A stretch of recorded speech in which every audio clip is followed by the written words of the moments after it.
Donc, tout d'abord, merci pour me donner l'honneur de pouvoir participer à cette journée scientifique. Donc, oui, le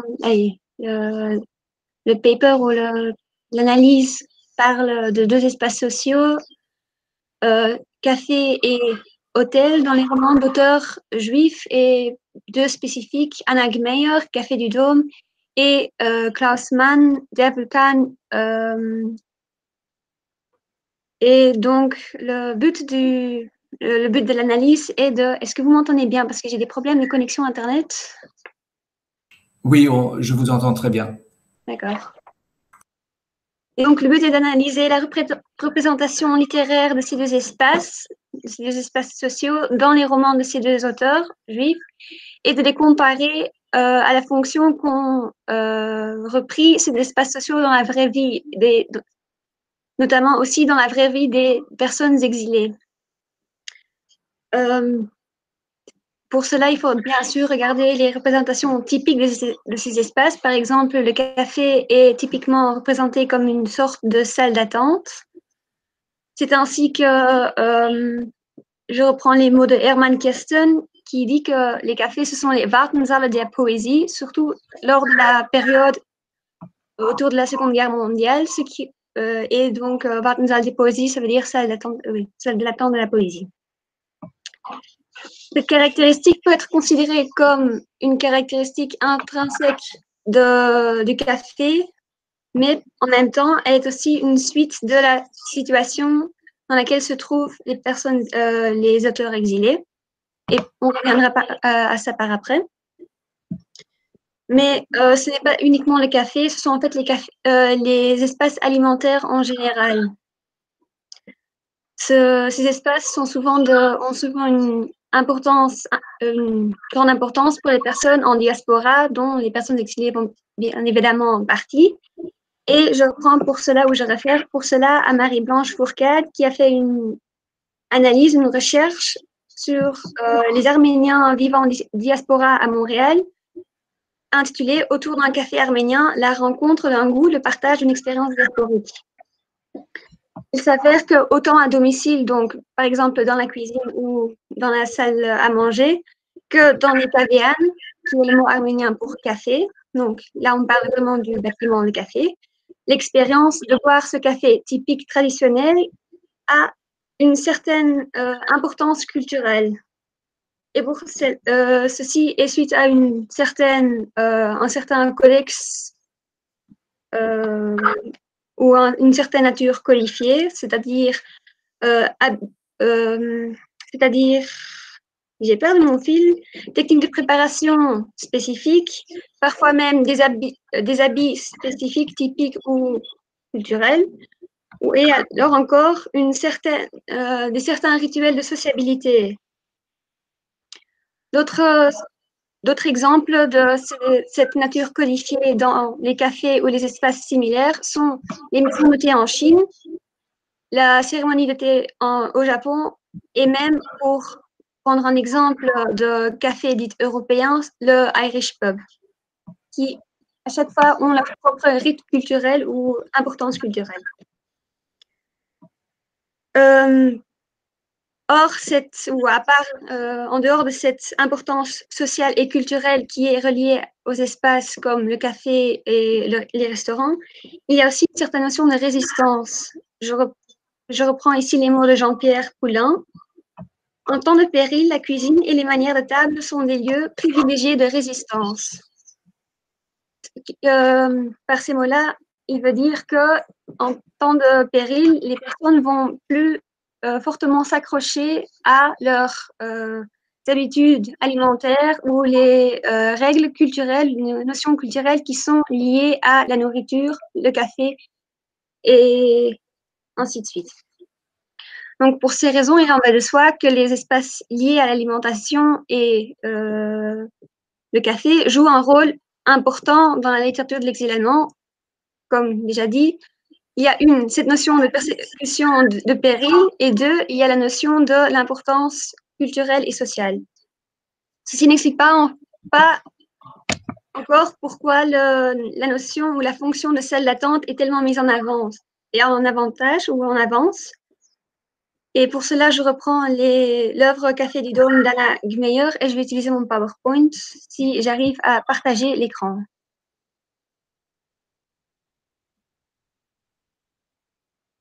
Ok, est-ce que ça fonctionne? Oui. Est-ce que vous voyez? D'accord. Oui, ça marche. Donc, le Café du Dôme d'Anna Gmeyer, c'est une histoire qui se centre autour du café parisien homonyme, dans laquelle la personne principale, Nadia Schumacher, passe une grande partie de son temps. La première phrase du livre, donc le roman, commence par la phrase « You were Nadia Schumacher sitting at a table in a Café du Dôme ». Ce qui est remarquable ou ce qui tombe à l'oreille immédiatement, c'est la manière dont Nadia s'adresse. Elle s'adresse par you, créant une certaine distance par rapport à elle-même. Plus marquant encore est la forme du passé were, qui présente une aliénation encore plus forte. Donc, le passé implique bel et bien que Nadia était au passé cette personne Nadia Schumacher, mais qu'à présent, au moment qu'elle dit cette phrase-là, ne l'est plus. Cette représentation aliénée de l'individu, donc cette représentation où l'individu se considère comme ne plus être soi-même ou ne plus être un individu en soi, se répète à travers de l'histoire. Notamment quand Martin, un autre personnage, décrit le café comme « the home of ghosts and tourists ». Et encore plus tard, Nadia cherche tard le soir trouver un espace qui l'accueillera bien. Elle explique « only the ghosts were left ». Il dit que les touristes ne sont plus là. People who could not bear to be alone with themselves in bed at night, people who behaved as though some unknown individual with whom they had a rendezvous here had been delayed by some accident and might appear at any moment. Donc, cette partie-là ou ce paragraphe-là apporte une certaine subtilité à la deuxième phrase, donc Home of Ghosts and Tourists, expliquant que c'est surtout la maison de fantômes et pas celle des touristes. Ce paragraphe montre aussi pourquoi cette notion de salle d'attente est tellement importante et pour cela, je reprends les personnes, je ne sais plus qui a fait la remarque, mais lors de la première partie, il y avait quelqu'un qui avait fait la remarque que l'expérience d'exil, c'est une expérience d'attente. On attendait ou bien la fin du parti nazi, donc pour pouvoir retourner en Allemagne ou dans sa patrie, ou alors on attendait que nos proches ou les personnes exilées attendaient que leurs proches pouvaient leur rejoindre si eux se trouvaient encore en Allemagne. Cette deuxième partie est le cas pour Nadia qui se trouve en France, mais dont le mari est encore à Dachau et qui la rejoindra que plus tard dans le roman quand il est libéré.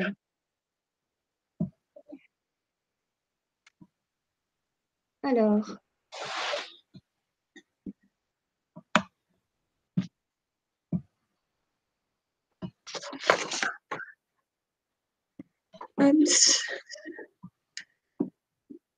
La métaphore de maison de fantôme, je veux revenir à cette métaphore-là, elle influence la narrative également d'une autre façon, ou d'une manière un peu plus subtile, on va dire.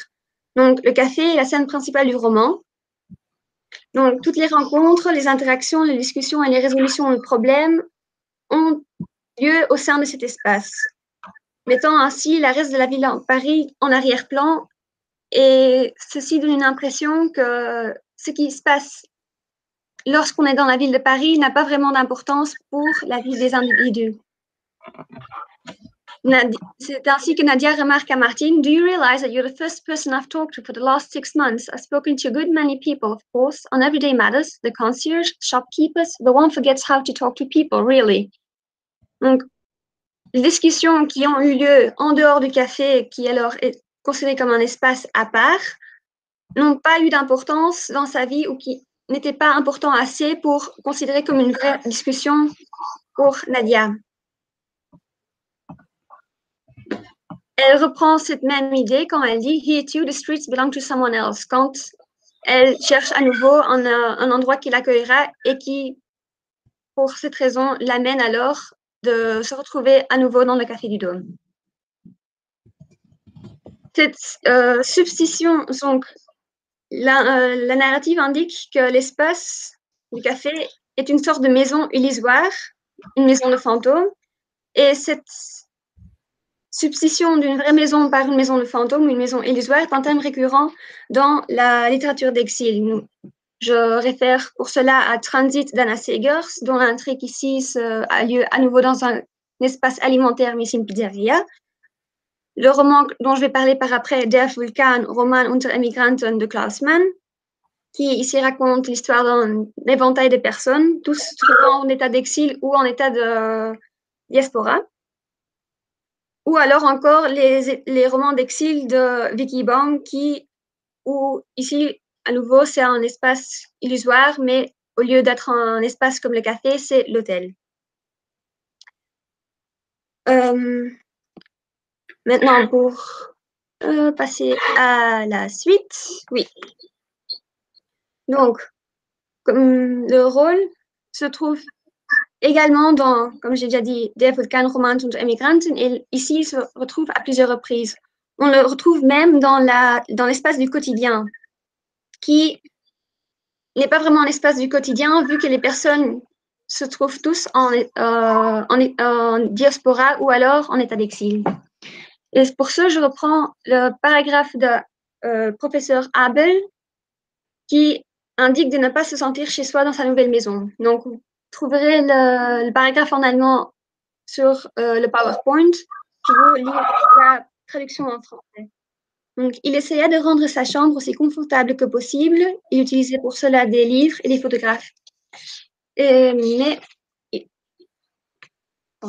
Mais il n'arrivait pas à se sentir chez lui dans cet espace. Chaque soir, il se sentait angoissé à l'idée de rentrer à la maison, qui en réalité n'était pas une maison du tout. Donc, l'idée montre qu'il a une maison, donc il a un appartement dans lequel il se trouve, mais cet espace n'est pas ressenti comme un vrai chez soi. L'expérience d'exil l'influence le pays d'origine. Donc, ceci, je reprends mes mots.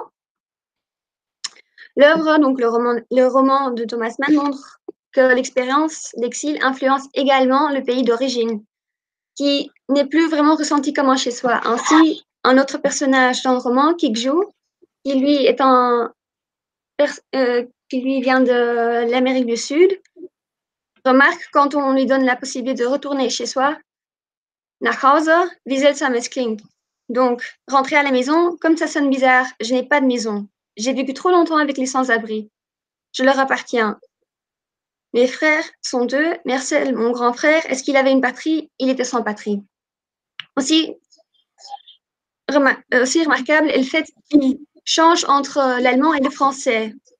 Quelque chose qui revient à plusieurs reprises dans le roman. Donc, Klaus Mann utilise le français, l'allemand et l'anglais à travers le roman et échange de temps en temps.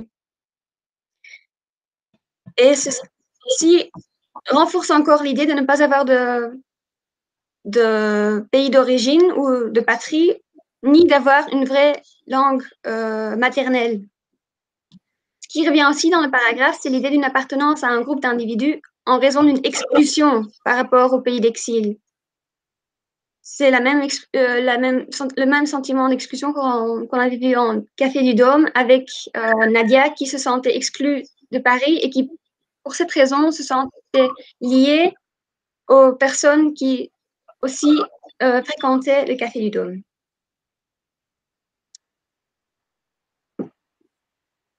Donc, ceci explique aussi pourquoi les espaces alimentaires tels que le café sont utilisés comme scène principale, vu que ces espaces sont à la fois demi-privés et demi-publics.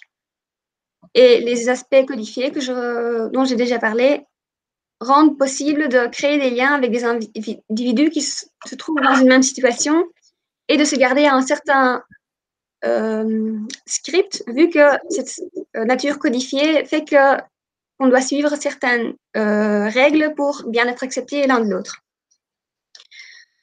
Pour montrer cette manque de langue maternelle, Kikju explique également que qu'il n'a pas de langue maternelle quand il a reçu donc la nouvelle qu'il peut rentrer chez lui. Il remarque dans quelle autre langue vais-je apprendre encore à prier? Avant, lorsque je me suis mise à genoux devant mon serveur, je lui ai appelé par des mots français, allemand, anglais, espagnol et portugais. Donc, le passage montre non seulement qu'il y a un manque de langue maternelle quand il parle à quelqu'un d'autre, mais même quand il pense, parce que les prières sont souvent une action exécutée dans nos pensées, ou de moins en partie. Donc, il y a une sorte de rupture totale avec la culture auquel on appartenait auparavant. Alors, pour repasser maintenant sur l'hôtel. L'hôtel, comme déjà mentionné précédemment, joue, tout comme le café, un rôle d'une maison illusoire, mais en même temps, il reprend aussi un autre rôle dans la littérature d'exil.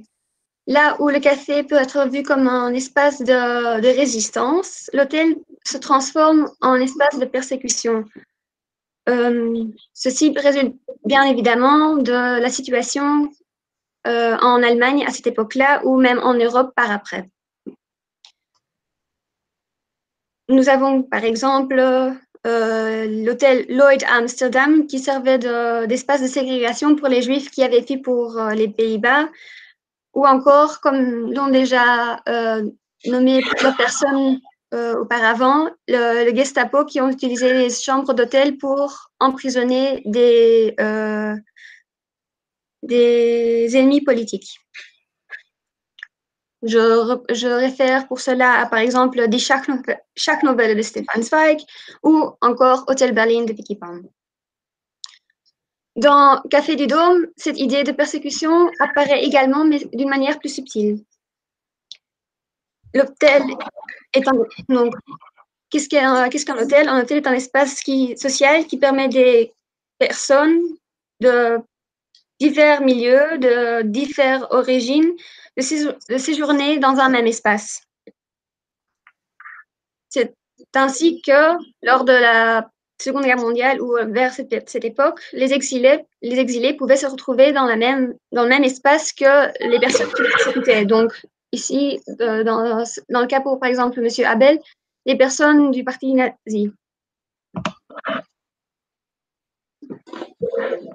Et le professeur Abel explique aussi que c'est la raison pour avoir pris une chambre à part et de changer sa chambre d'hôtel et de prendre un appartement à part par après, vu que, comme il remarque, il y avait des Allemands à l'hôtel. Donc, par ailleurs, Abel trouvait que trop d'Allemands entraient et quittaient l'hôtel. Parfois, un Allemand lui adressait la parole dans l'ascenseur, dans la salle de bain ou dans le couloir. Mais le professeur Abel grimaça comme si on lui aurait posé des questions sur sa vision du monde, ses opinions politiques et sa situation familiale. On ne savait tout de même jamais à qui on avait affaire. Donc, le fait de se trouver dans le même espace que d'autres Allemands, qui, oui ou non, font partie du parti nazi, donne un sentiment de mécontentement à Abel, donc au professeur Abel, et pour pouvoir fuir cette situation ou ce sentiment de mécontentement, il prend un appartement. Le mélange de personnes persécutées par les nazis qui se trouvent en présence de leurs persécuteurs revient aussi dans d'autres romans. Je réfère encore une fois à Hotel Shanghai. Je réfère pour cela à Hotel Shanghai de Vicky Baum ou encore Hotel Berlin de Vicky Baum, tous deux, ou bien des personnes persécutées se trouvent dans un même espace que les nazis, ou alors se trouvent enfermés dans ces espaces. Finalement, la persécution apparaît dans Vulcan sous une forme légèrement différente. Ernst, un Autrichien cette fois-ci, a également dû fuir sa patrie, mais il a dû fuir son papier. Pour cette raison, il se trouve dans une situation encore plus précaire que le professeur Abel, le manque de papier lui interdisant de non seulement quitter, de partir d'un pays à l'autre, mais aussi de travailler de manière illégale. Donc, je traduis le passage le premier passage. Il raconta également des anecdotes sur les nombreux et bizarres travaux qu'ils ont menés pour gagner un peu d'argent, cela n'étant en fait pas autorisé. Ce manque de papier pose également problème lorsqu'il veut passer la nuit avec une femme qu'il a rencontrée lors de son séjour à Zurich. Et le jour d'après, la police entre pour lui demander ses papiers. Donc, police des étrangers, montrez vos passeports.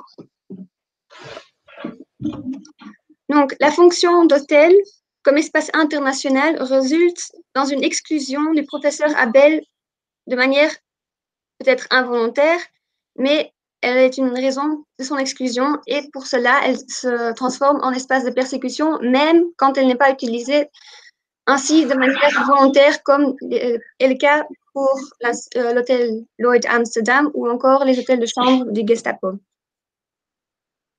La fonction, par contre, pseudo-privée, mais néanmoins publique de l'hôtel fait que la police peut tout simplement entrer les chambres d'hôtel et demander aux hôteliers de contrôler leurs papiers pour voir s'ils sont bien et se trouvent bien de manière légale dans le pays où ils se trouvent ou l'hôtel dans lequel ils se trouvent. Donc, le but de la recherche est de démontrer la représentation littéraire de ces deux espaces qui, en général, sont assez similaires. Nous pensons au nombre d'hôtels qui ont les restaurants ou encore les bed and breakfast, mais qui, lors de cette période, ont tendance à s'opposer. Ceci est donc dû ce qui se passe dans les romans de Anna Gmeyer et Klaus Mann est dû au fait que les deux espaces ont rempli des rôles dits opposés lors de cette période. Donc, le café comme espace de résistance, l'hôtel comme espace de persécution.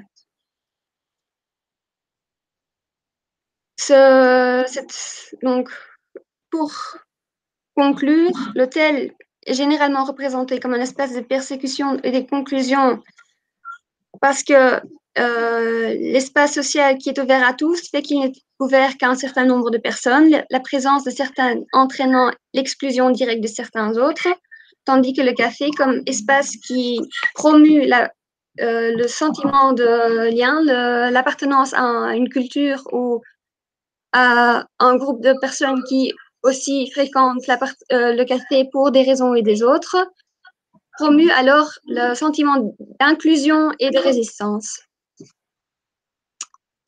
Voilà. Annuler. Je termine comment cette présentation? Ah, voilà. OK. Okay, merci beaucoup pour cette intervention. Je pense qu'en prenant le café et l'hôtel en exil comme point de départ, que cela permet effectivement de réfléchir à l'espace exilique. Donc, en termes d'espace de résistance ou espace de contradiction. Et bien sûr, j'ai aussi pensé directement à d'autres auteurs comme Joseph Roth. Exactement. Et je pense aussi la question qui a déjà été abordée, la question de la continuité ou de la discontinuité de l'espace en exil ou en période de persécution a été présente ici aussi. Donc, j'espère qu'après, on pourra encore parler de ça parce que je vois certaines lignes qui ressemblent les interventions qu'on a déjà eues. Donc, mais je propose donc de parler de ça après.